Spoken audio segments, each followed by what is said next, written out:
Welcome! Welcome to Alderney, and welcome to the month of June 1946. The sun is shining and the war is over, and if you'll pardon my language, the bloody Germans have gone, and we're getting back to a bit of normality. But the time I want to tell you about was another June in another year, June 1940 to be exact. That was just 6 years ago, and the war had been on for some months, but somehow it just didn't seem to have anything to do with Alderney. You see, this island was a very different place then. There were a few small hotels and guest houses, more pubs than we needed, butcher and a baker and some family-run shops. But there were no luxuries. We didn't even have electricity or piped water. Well, we knew they existed, but if you've never had it, you don't miss it. But there was almost everything else that we needed. In fact, Alderney was like a comfortable little world of its own. Oh, my name is John French, and in 1940 I was the Crown-appointed governor of this island. My official designation was Judge, and I was known locally as Judge French. The island had its own government, a court, and a police force of one. Yes, Sergeant Herrival, whom you've just met, sorted out the usual problems that arise in small communities, but there was little crime. For employment, our men either worked on the breakwater, in the quarry or the stone crusher, or if you liked fresh air, you were a farmer or a fisherman. Living was hard for them, but all in all, I would say that Alderney was a good and happy place. Me? Well, I wanted to be a fisherman when I was a kid, but I joined the army for a spell and ended up being the local copper. Tough lads the island boys were, and things got a bit rough occasionally. When there was trouble, I was the one who had to sort it out. But tough as they were, they respected the law, and I made it my business to know everything that was going on in the island. Anyway, I can certainly tell you what's going on today. Just listen to those bells. Yes, we're having a wedding, and it's an important one for me. Because the bride, well, she's my niece, Sally Ann Bishop. And Sally Ann is my daughter. My name is John Bishop, and many would say that I'm the best fisherman in Alderney. In fact, I know all the rocks around here like the back of my hand, because I bounced off a few of them once or twice. But I never came to any harm. So if I wasn't the best, I suppose you could say I was the luckiest. And you need a bit of luck in life, don't you? That's why this wedding is so special. You see, it was going to take place in June 1940, exactly 6 years ago. And now, well, there's a few of our lads that weren't so lucky as me, and they would have been here too, if it hadn't been for that bloody Hitler and his damn war. Yes, 1940. What a year that was. I mean, we knew there was big trouble. We knew that Poland had gone. And France, our neighbour, was on its knees.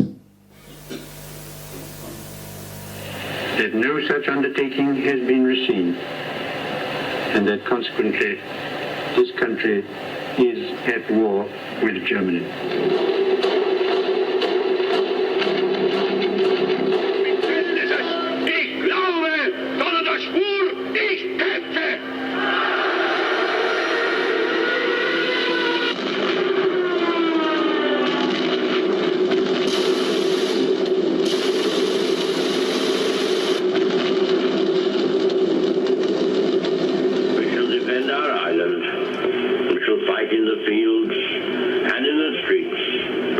In the hills, we shall never surrender.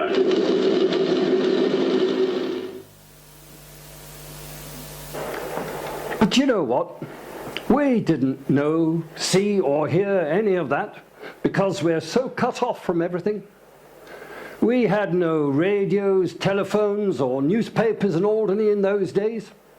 No, just a Morse code transmitter at the post office. And that wasn't much good because we weren't allowed to use it.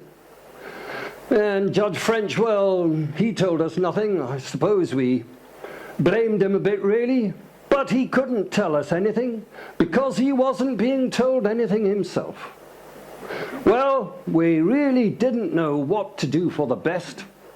So we did what we always had done and just got on with our lives.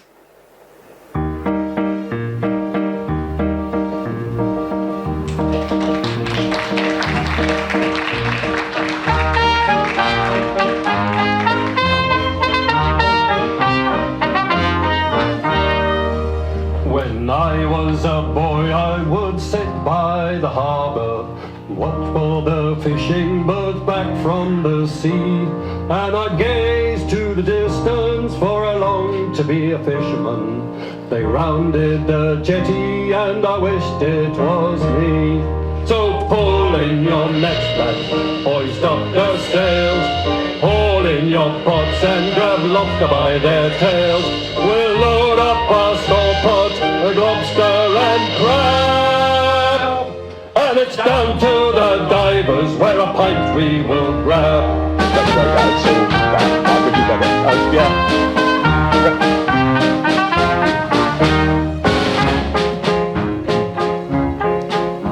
My family were quarrymen, they blasted the granite, they shaped the fine stone that you'll see in St. Anne. And my father's father built Kennard and Albert. When you're looking at a quarryman, you're looking at a man. Drill hole in the rock base and put in the jelly. You light up the fuse and lay flat on your belly. And when the day's over and you're dusty and crab, then it's out to the curry, where a fight we will grab. Hey, that's how you do it, mate. Yeah, got your socks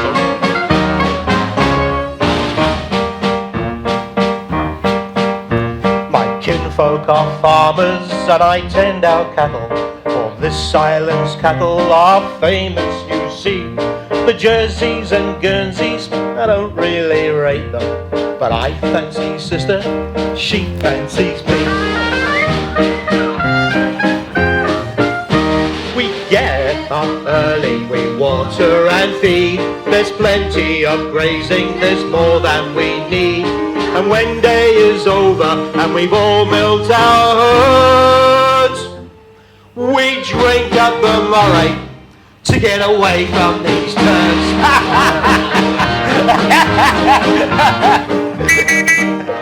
All right, that's enough of that. Let's be having no more of this nonsense. Got enough trouble with Mr. Blinken Hitler without war breaking out amongst you lot. Now listen, all of you. Judge French will be along shortly with the latest bulletin, so just settle down, lads. And look, you've got to stop all this bickering and fighting just because you do different jobs. Believe me, we've got some difficult times ahead, and you boys might just well end up with a lot more fighting than you bargained for. We've all got to be on the same side. You've got to be a team. When you were young, you were all friends and you played together, so what's different now? Well, we were just kids then, and that's what kids do. And we fish now. Yeah, and we do the farming. Yeah, and we blast the rock base. Yes. I know all about that. But when you play football against Jersey and Guernsey, Yeah. well, you stick together like you're stuck with glue. Ah, that's just because. Yes. Well, just because. Yes. Well, I suppose it's because we're a team. Yeah. Well, if you're a team, from now on, act like one. Get out of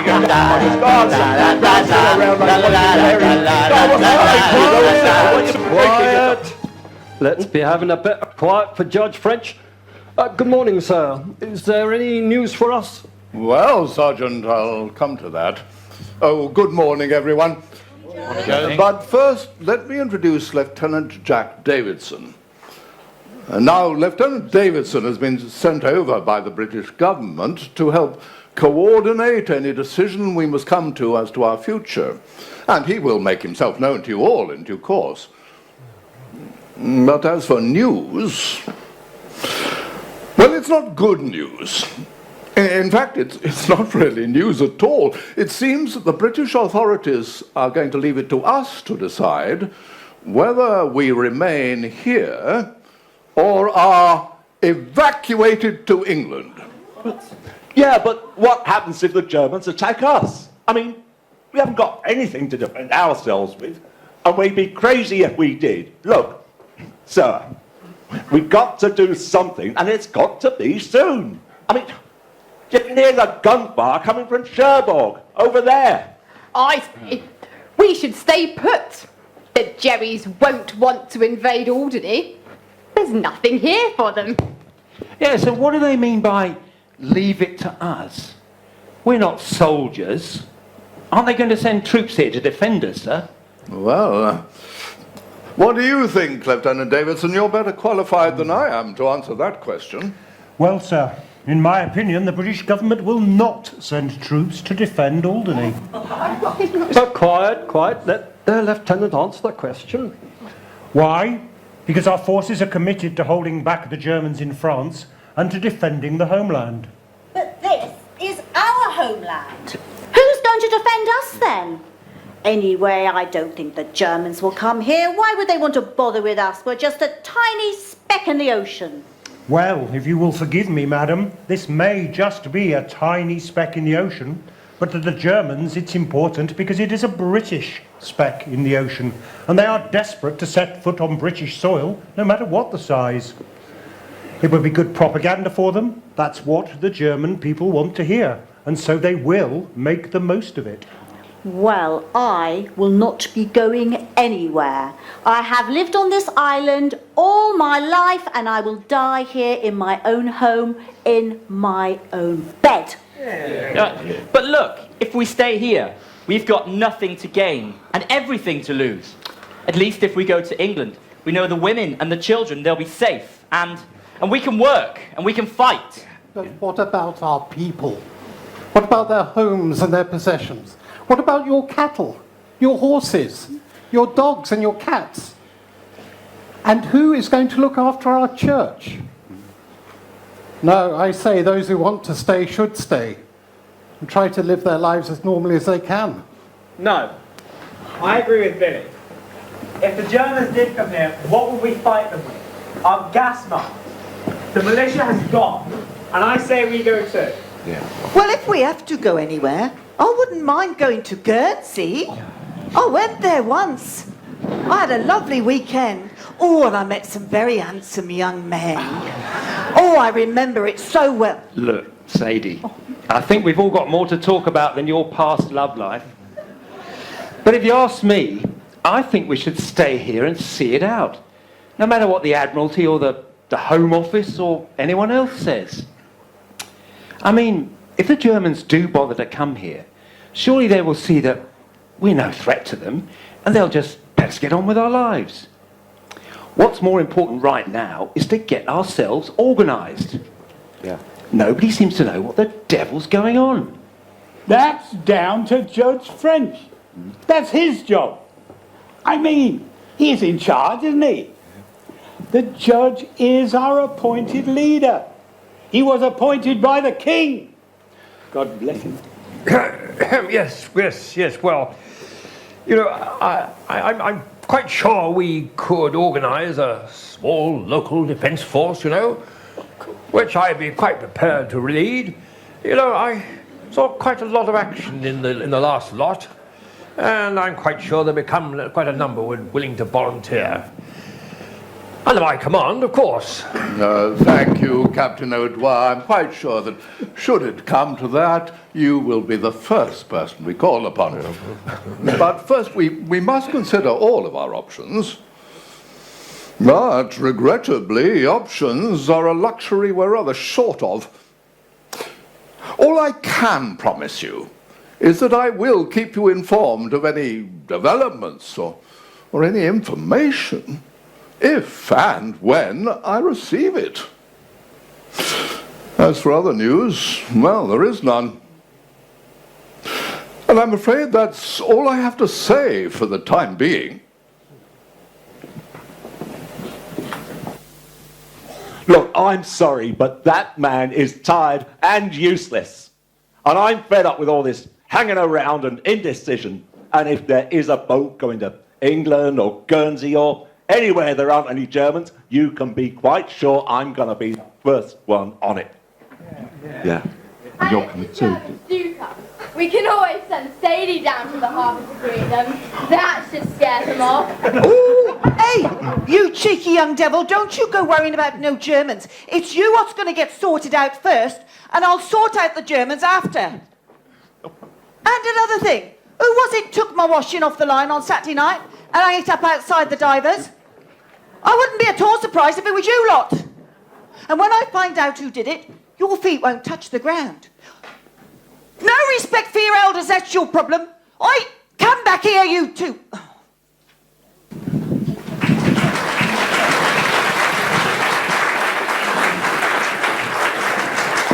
Well, what do you think, Sergeant? I don't want to lead these people into making a decision that would change their lives forever. Or even worse, that could cost them their lives. I'm afraid, sir, it's not really for me to answer. My job is to keep the peace on this island, and that's what I intend to do, no matter what decision is made. Anyway, Lieutenant, is there anything I can help you with? Well, Sergeant, first I have to go up to the school to talk to the teacher. Miss Queripel, is it? What's she like? Yes, Miss Carapel. She's a Tartar, sir. They don't call her Terrible Carapel for nothing. She strokes holy terror into those poor children, you know. Really? Is she the only teacher? Is there no one else I can speak to? No, I'm afraid not, sir. There's many teachers have tried, but nobody stays very long. You see, it's her temper. Well, that and... Yes? Well, the way she looks. The way she looks? She sounds awful. Well, she's no oil painting, that's for sure. Oh, my God. Well, I'd better get it over with then. Sergeant Terrible, you are incorrigible, and you've just scared the living daylights out of that young fellow. Oh, well, it's good to see you haven't lost your sense of humour. Smiles are a bit hard to come by at the moment.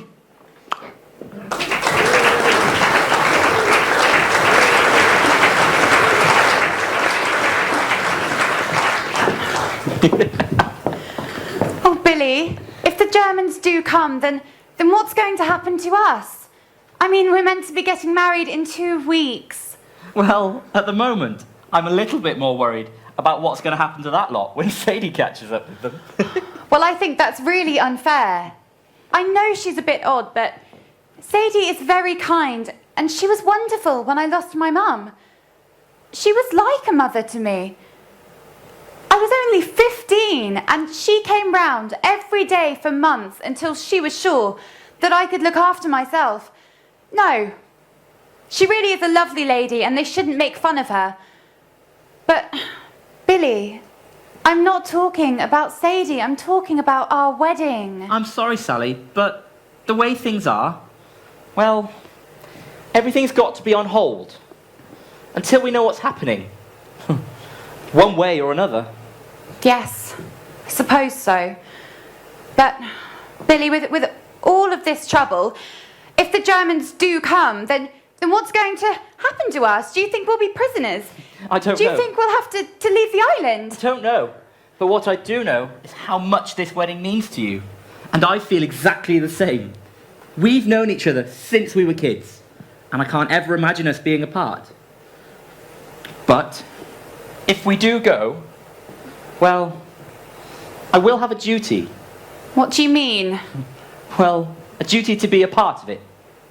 A duty to be a part of what? Look, Sally, Alderney is loyal to the king, the crown, and the country, and we are British, and we're at war with Germany.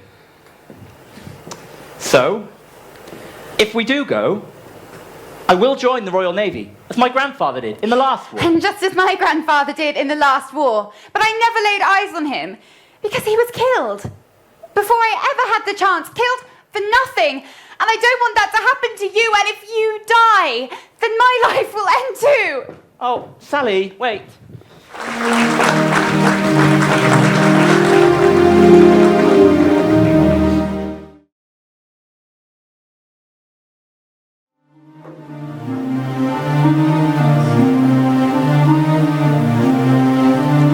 This is a place where children play, where sun and sea birds greet the day, where storm meets sunset hand in hand, where mist and winds arrive unplanned.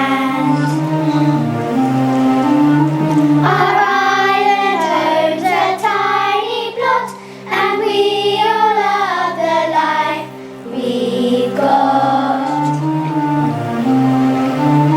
When nighttime comes, we can see the skies, no glaring street lamps in our eyes.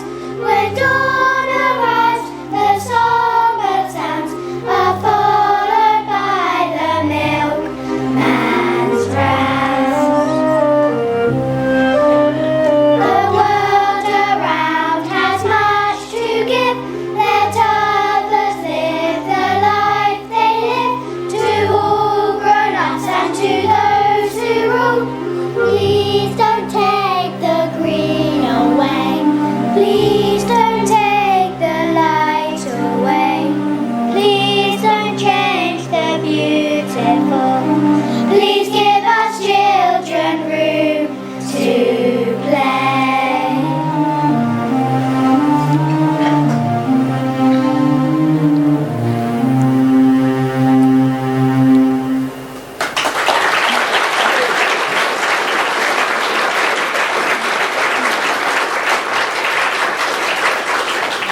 Thank you, children. That was lovely. You can all go and play in the garden now, if you like.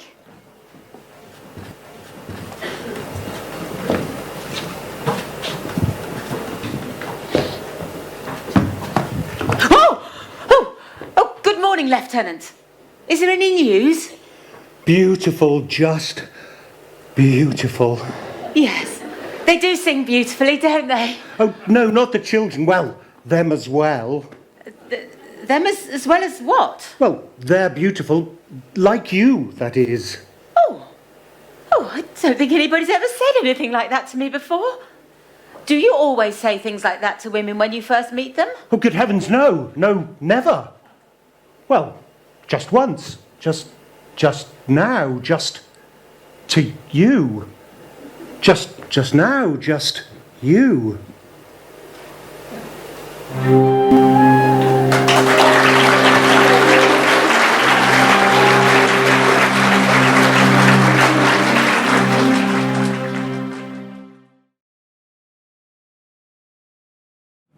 Oh, Anne, look what it's come to. Look what a mess I've made of things. I thought that when I accepted this appointment, our troubles and our travels were over, and this is where we would settle at last. What a mess! John, please don't blame yourself. Look, after 30 years of working and travelling abroad, this job could not have looked more attractive and perfect for us. A crown appointment, governor and judge of a small island community in the Channel Islands. Well, it was a fairy tale, a dream come true, and a good conclusion to our lives. Yes. It was all we could have hoped for. But unfortunately, it's no longer a dream. More like a nightmare. And now we're about to become homeless once again. Not exactly what I had in mind when we were first married all those years ago. Do you remember our first home together, Anne? That horrible little flat in Edinburgh? Oh, and those awful people in the flat upstairs. You remember? The ones with the squeaky bed. Oh, God, how can I forget that? We didn't get a wink of sleep for weeks. Well, I think I preferred that to when he played his damned saxophone. Why, even the cat used to come down and join us when he played that thing. John, we've had such a good life together. I wouldn't change a thing. Well, not even... Children? No. Not even children. I mean, we couldn't have done all the things that we did together, or seen so many amazing places in this world, if it had been any other way. Our life has always been an adventure, but I believe that this is our destiny. And it's how you conduct yourself now, and the decisions that you make, that will be the defining moments of our lifetime together. Yes, Anne. But the problem is, I don't know what to do. I have thought the whole thing through. I have looked at every aspect, and I haven't got a clue. There are those who want to stay, and there are those who want to go. They've got a choice, and it's their choice, but me, I just don't know. I'm uncertain, just like you. But you've got to see this through. The people need your guidance. It's what they expect of you. And you must keep them all as one. You must always take the lead. And if the bullets start to fly, you must be the first to bleed. So, it's as simple as that, then? Yes, it is. And remember, whatever happens, I shall always be here right next to you. My darling John, today you are going to prove your worth. You are going to let everyone know why you were appointed leader of this island. But you have got to be strong. And whatever decision you ask the people to make, you have to convince them that it is the right one. Their lives may depend on it. And history will judge you on it.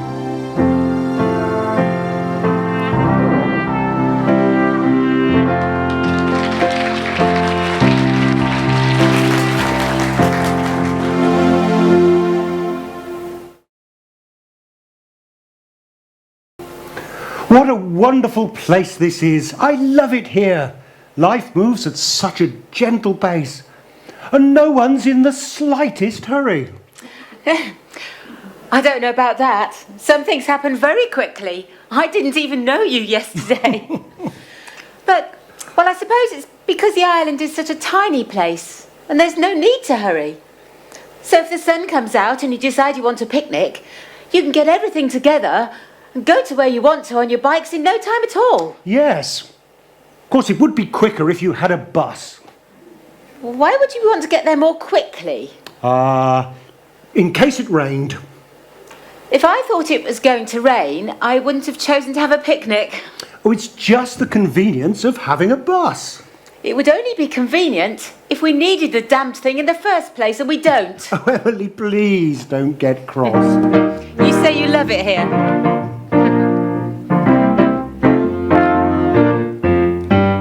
You don't understand our way of thinking.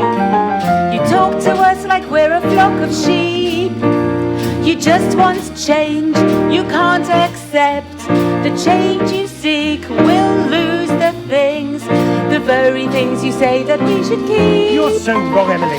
All I have in mind is small improvements. Don't get me wrong, I really love this place. But you need to move, you must progress. And if you do, it doesn't mean that there will be some massive change of pace. I think you're wrong. I know I'm right. You stubborn pig. Oh, just hold my hand. Come on. And let's sit here and argue till it's right. You see, I don't want to change the way you do things, but you could really use a phone box in St Anne. We've now got them everywhere in England, and if you want to phone your friends up... Yes? Well, you can.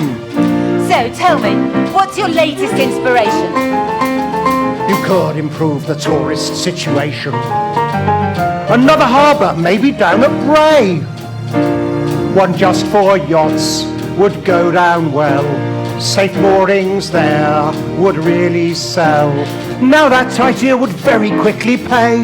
You're off your head. I'm right, you're wrong. There isn't the need. Oh, your hair's like silk. And let's sit here and argue till it's right. I'm beginning to think that you have made your point, Emily. When I'm with you, there's nothing I would change. From now, I won't make any new suggestions. But there's lots around here I'd like to rearrange.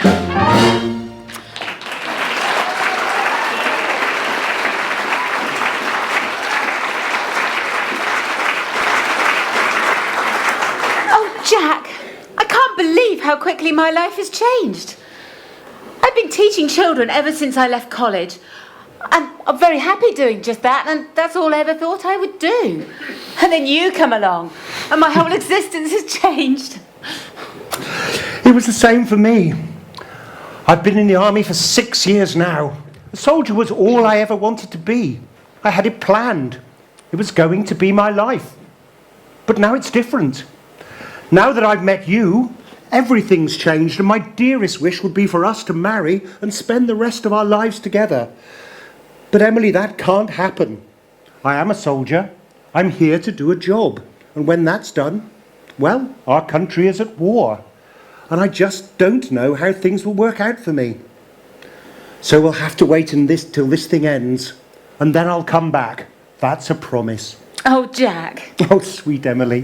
Wherever I am, I will always keep in mind how wonderful it will be to come home to you.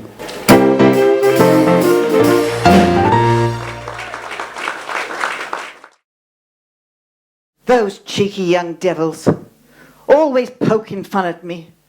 Look at them. They're laughing at me now. But I wasn't always like this, you know. I used to be young and lithe and honey-skinned and full of fun. I remember it all so well. It was time past the age of my flirtatious youth, and I'd grown tired of hanging around the churchyard and teasing the boys. And one day, it was springtime, and I looked at myself in the mirror, and something about me had changed. It was me, but I was different. I was no longer a girl. I was a woman. And a voice inside me said, "Come on, Sadie, spread your wings."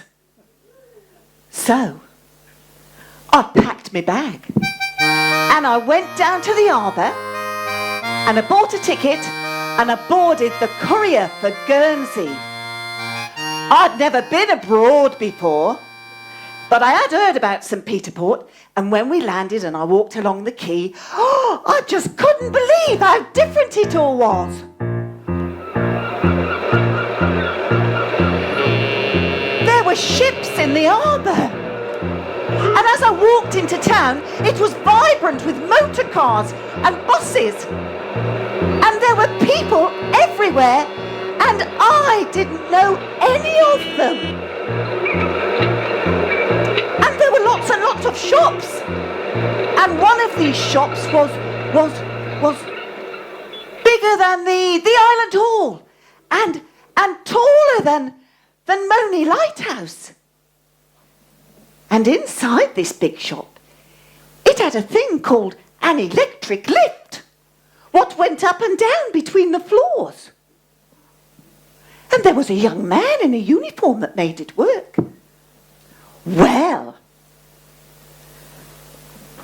I stepped in.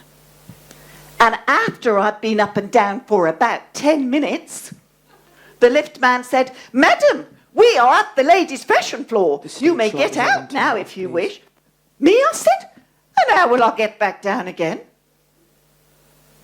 "You just have to press the button and I will come and get you."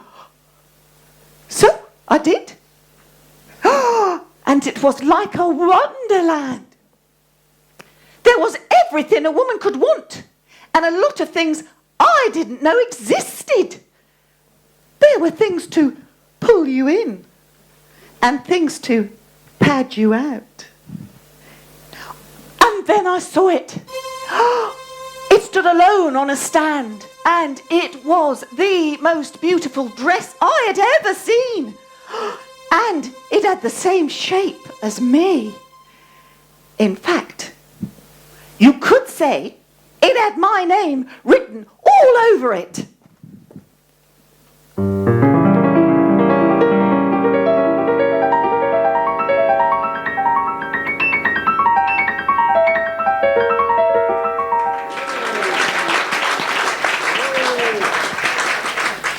So then I stepped out into a very busy street, and I heard music coming from a rather classy looking bar.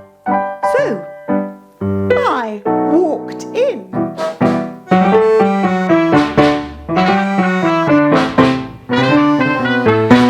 Then I met Stan, the very essence of a man.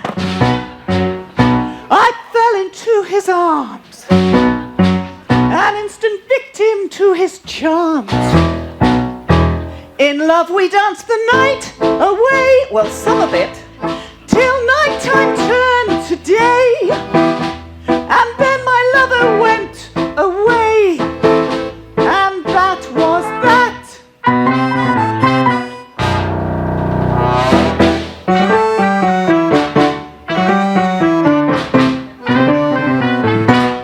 Then I saw Bill, and every moment was a thrill. He was so muscular and tall, I didn't stand a chance at all. When he danced so close to me, his body in close contact with most of me. He said he'd put a letter in the post to me, and that was that. The rat! Oh, it was such fun! Oh, it was so wonderful, and a wonderful time. But then I had this funny feeling that something was wrong, something was missing. Then it came to me. I was homesick. I missed my home and my friends, and there wasn't another boat back to Alderney for a week. Well, then, as luck would have it, I met Matt. He was short and he was fat. He perspired when he got hot. His main attraction was his yacht. We sailed that evening when the sun went down. He stood there manly in his dressing gown. And then I realized I loved that clown. He was my lot. He's what I got. So that's it, really. That's my story. I went abroad, well, to Guernsey. I had a good time and I fell in love. What more could a girl want? Matt was a good man, and we were married, and we had a very good life together.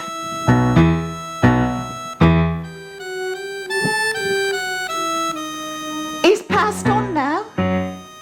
So things aren't quite the same. And the kids they like to make fun of me. But you know I don't mind, because I have my memories to live off.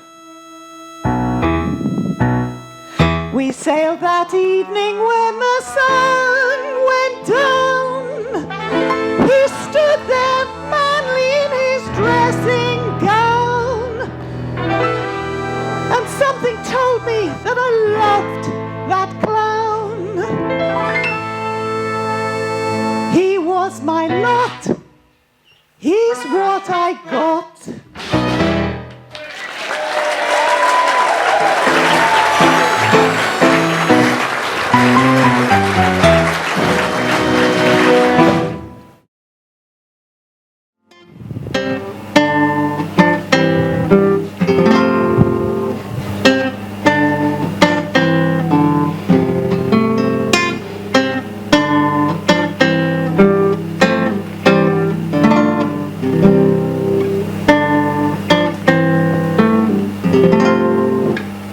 Dad, that's lovely. And there are words to it, aren't there? I remember you singing that to me when I was little to get me to sleep. Well, I'll play it again for you if you like, but come on, you look a bit fed up. So why don't we sing it together?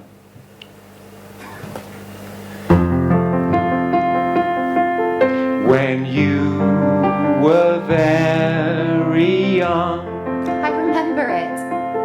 I tuck you up in bed, And instead of counting sheep, you used to sing me songs instead. I tell you stories about kings and queens and knights. And were they true? They were to you. And then I'd close my eyes and dream of castles in the skies, and it was all because of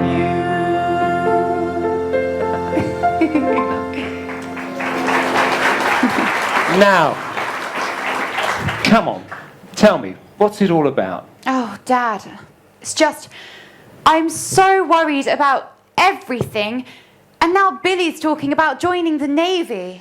Well, Sally, given the situation and knowing Billy, I'd be very surprised if he wasn't. He's a fine young man, and he'll make a good husband. But you must be brave, and you must support him. And don't worry. I feel sure that in the end it'll all work out well.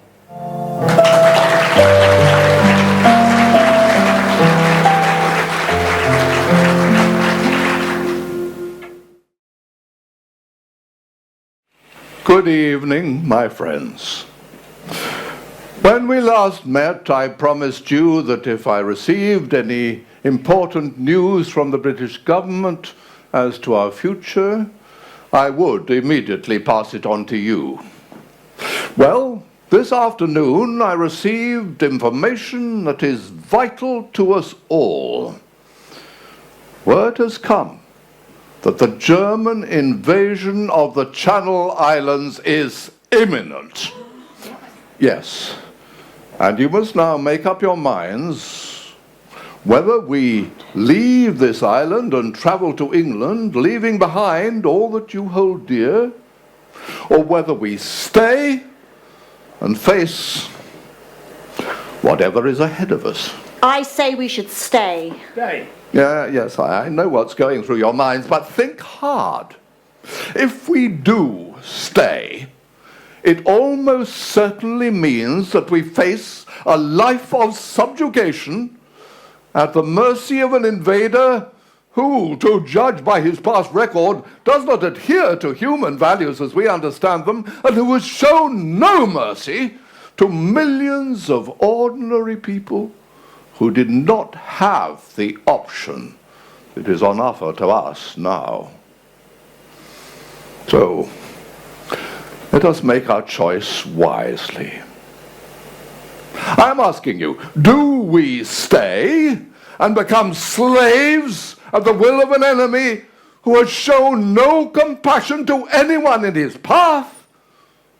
Or do we make the other choice, a brave choice that will mean giving up everything you have ever known or worked for, giving up your homes and possessions, your land, your livestock and animals, but, my friends, retaining the one thing that is priceless above all, your freedom.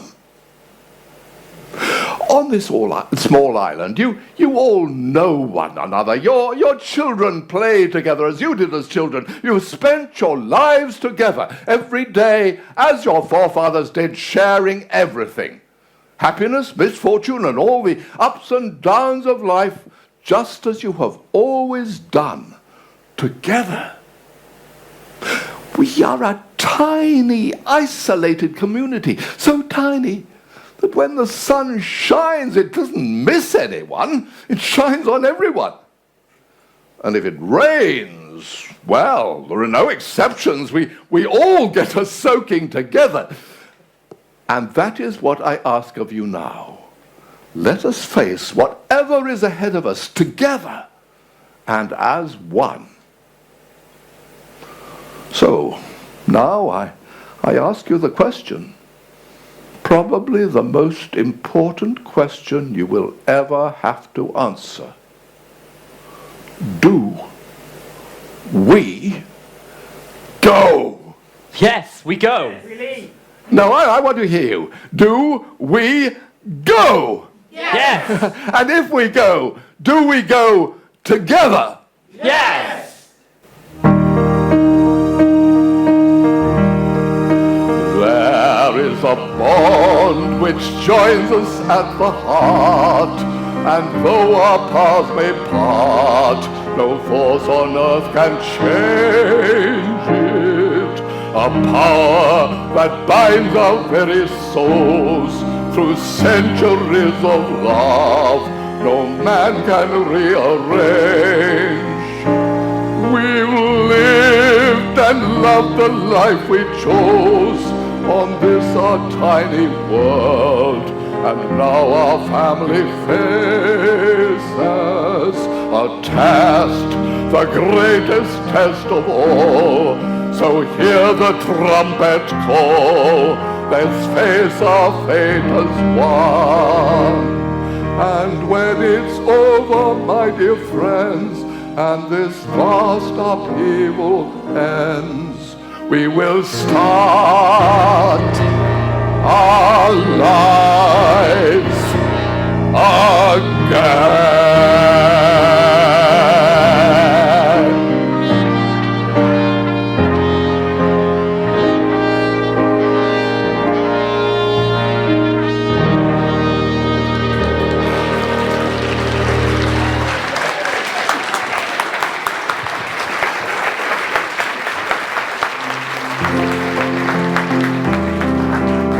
Everybody, all of you, please listen carefully.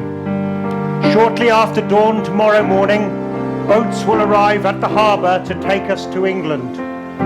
As they approach the island, the church bells will ring, and you must immediately make your way to the harbour and board the boats within 1 hour. Sergeant Heravel and I will be there to meet you. You can only take one small suitcase or bag each and nothing else. There are no exceptions. Good luck and Godspeed.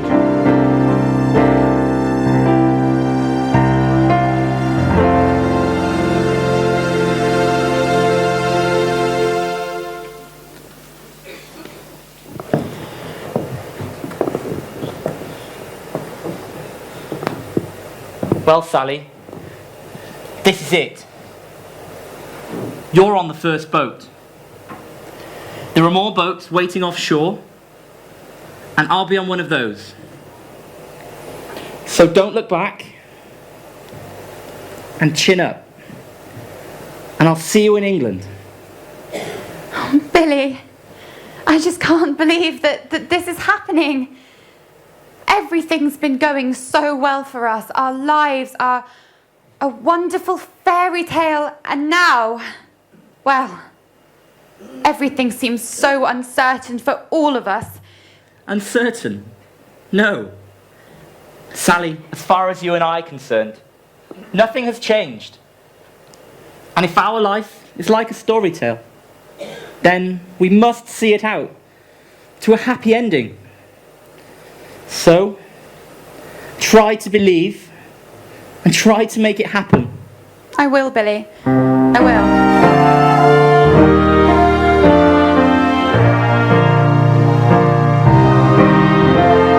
So close to something I longed for, something I needed, something I dreamed of. So close to finding a reason, coming of age, to gaining my freedom. My heart just never missed a beat before. My dreams are not dreams anymore. We two will always have sunshine, even though it's winter. Even at night time, Your life is mine, and mine's no longer free. for I found you, And you found me. We two were born in the sunshine, played in the waves, as free as the wind blows. Will our lives be destined for darkness, Forced by this madness, through heartache and sadness? we can't be the only ones who feel this way. Others will join us till there comes the day when our lives are ours for the living, no bonds to hold us, loving and giving. Till that time, our love must live in chains. But we'll come back. We'll come back, Sally. Our love will live again.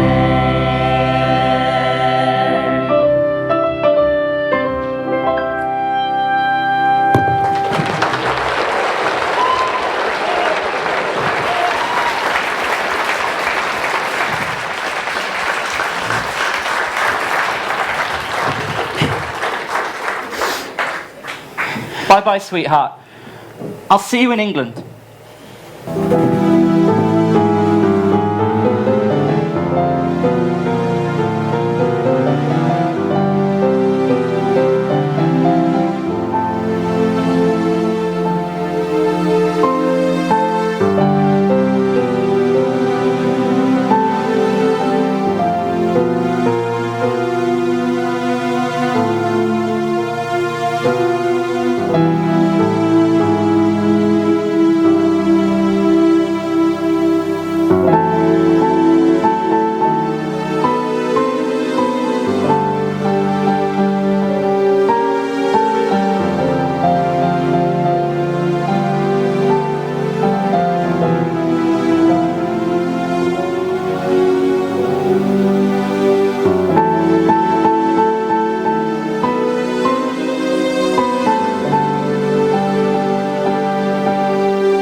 Well, that's it, really.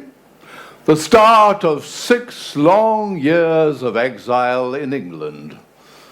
A land that welcomed us, but did not really know who we were, or where we came from, or what to do with us. We arrived in Weymouth and waited on the quay. All we had was a small bag each, and just the clothes we stood up in. All 1,500 of us. There were old folk, men, women, children, and babies in their mothers' arms. A pitiful bunch. And I suppose you could say we felt a bit sorry for ourselves. But it didn't take us long to realise there were thousands like us from all over Europe that had come to England to take refuge from the cruel, pitiless, bloody Nazis. Like us, they came to a land that welcomed them with open arms, but was itself a country that was on its own, at its lowest ebb, and at a time of the greatest danger it had ever faced. First we were given accommodation wherever they could put us up. Then we were split up, mainly into families, and shipped off by train all over the country. Put us wherever they could, really. Some went to Birmingham, and all over the north. Some of us even finished up in Glasgow and became Alderney jocks. We did our bit wherever we could to help the war effort. Some of us Alderney girls worked in factories, and I worked in a textiles mill near Manchester, making army uniforms. And although I missed my home and we worked long hours, I really enjoyed it there and made some wonderful friends. My Billy was in the Navy, and he always came to see me whenever he was on leave. And although his job was dangerous, he said that he was never scared. And somehow, neither was I. Most of our boys in the services just did their duty and returned home safe and sound, while others paid the terrible price that young men pay when they go to war. And their names are remembered on our war memorial in Victoria Street. Remember Jack Davidson, that nice young army officer they sent to help us when we left Alderney all those years ago? Well, he and Emily wrote to each other every week for 2 years. And then Jack's letters just stopped. A little while later, Emily had a letter from Jack's mum saying that she had received one of those telegrams that all mothers dread in wartime. Jack was missing in Italy in action and presumed dead. And that's the last anyone heard of him. Needless to say, Emily was broken-hearted. After 6 years of exile, the war ended, and all we could think about was going home. Well, those that were left of us, that is. Some were not the same people. They had had a taste of all that was on offer in the big world outside. And the little world that Alderney had to offer was just too small for them. So they didn't return at all. But those that did returned to Alderney the way they came, in ships provided by the Admiralty. And when we left the shores of England, we hadn't a clue what to expect. And when we got the island in sight, well, there was a lot of excitement, and I can tell you, quite a few tears. At Bray Harbour, there was a big new German jetty. But we landed on the old quay, the one we'd left Alderney from 6 long years before. There were a lot of our soldiers about, and they put up a big arch with a sign on it that said, "Welcome home." Well, I can tell you, that's where the welcome ended. Our little island had been torn apart. As we walked up Bray Street, it was in ruins. St. Anne had become a ghost town. It was all boarded up, and there was barely a house with a roof on it, with the timber torn out and used for firewood. Our possessions had all gone. Our furniture was scattered around wherever the Germans had the need for it. Our Catholic church and lots of our homes were just destroyed.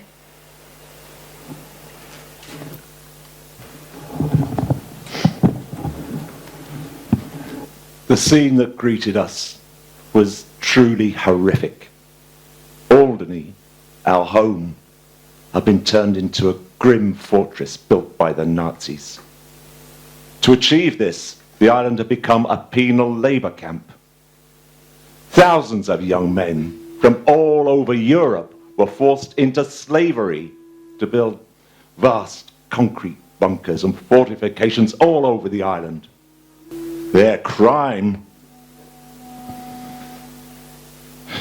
not that one was needed, was that they were Jews, gypsies, communists, French, Russians. Anyone that showed any dissent against the Nazi regime was starved and worked to death. And when we returned, those that had survived were gone, and the army had cleared most signs of the dreadful conditions those poor men had to endure. But somehow, in the air, you could still feel the misery of it all, and the pain and anguish that those people suffered.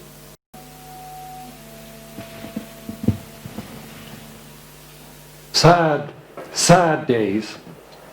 But they're all behind us now, and we're getting back on our feet again. And today's a happy day because we're having a wedding. Billy and Sally, the wedding we should have had 6 years ago. And you, my friends, you're all welcome. But I'm going to have to leave you now to enjoy it because the boat's just in from Guernsey and there'll be visitors coming ashore who might be in need of my services. So I'll see you all shortly. But in the meantime, come on everyone, the wedding's just finishing, so why don't you join in the party?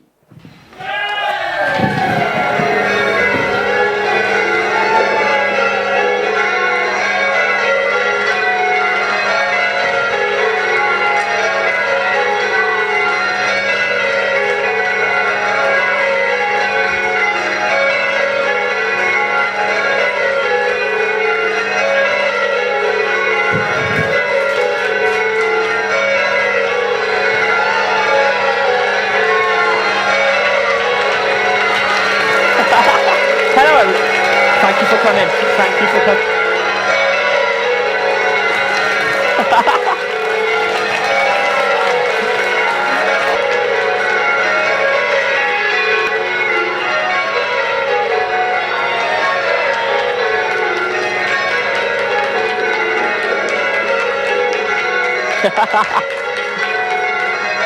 Oh, we're back. Thank you. Oh, fantastic. Oh, well. Well, we made it. All right. Well, I did write one 6 years ago, and I've been carrying it under my sailor's hat ever since. But anyway, it's a little bit out of date now, and I've learnt a few things about the world, so I'll just say this instead.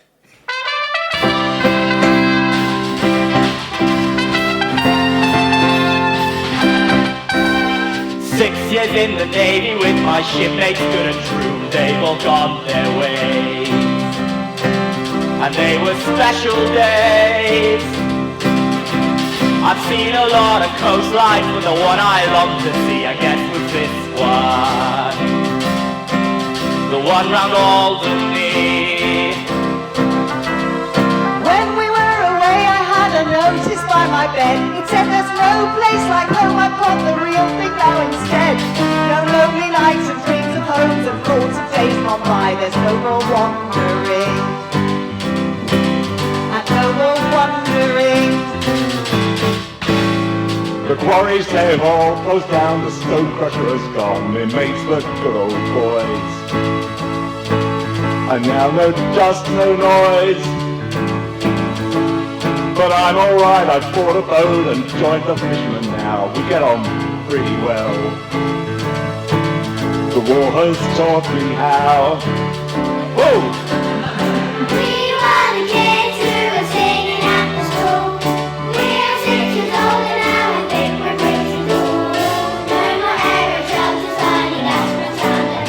Lots of streets now. And lots of streets now.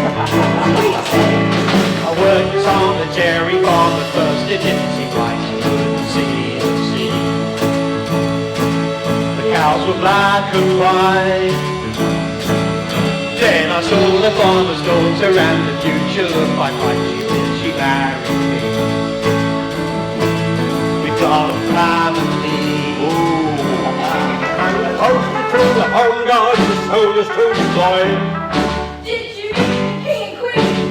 No, stupid boy. We had hungry nights and dreams of home and thoughts of days gone by, but now we're home again. We're not alone again.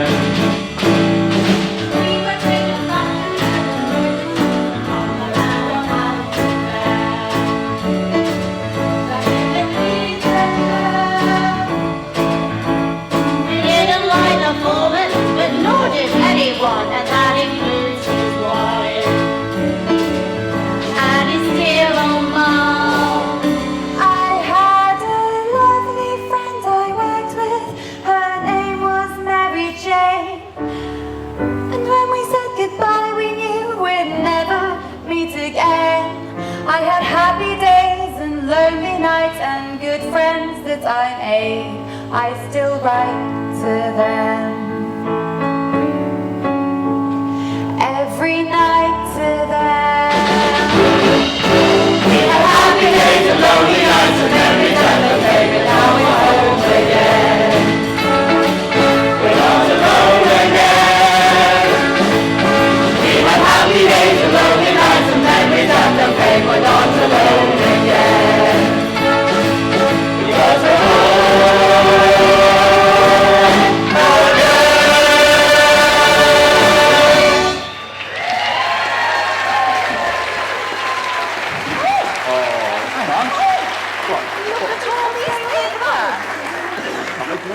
No, it's not. It's a wedding. It can't be. Wedding. Hey, wait for me. It is. Hey up, Sally, love. It's me, your old friend Mary Jane. You made it. Good to see you. Don't wag lass. Oh, come up here, Mary Jane. Oh, you were. Oh, I just made you. Yes, come on up here. Listen, everybody. I've just been down to the harbour to meet the boat. And look who's here. Oh.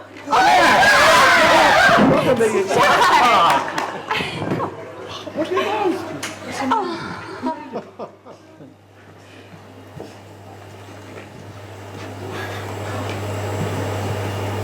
Awake, little isle. Awake to a new day and give thanks to those who have gone before, who in those dark days played their part in our deliverance. Bless them, Lord, who suffered the loss of birthright, their homes and livelihood, and their right to peaceful independence.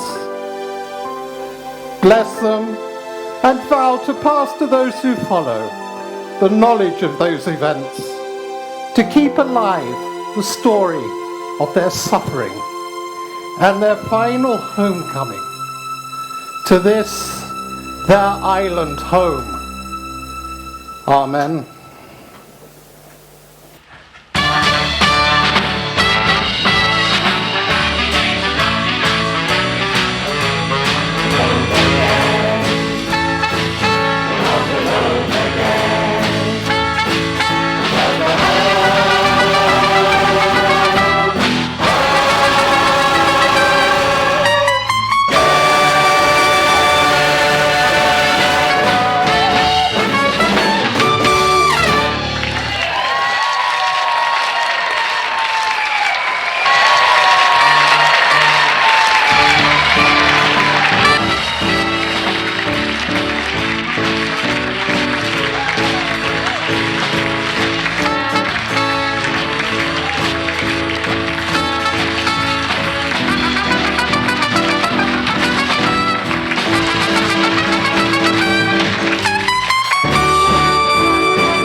left our island shores, and left our homes behind.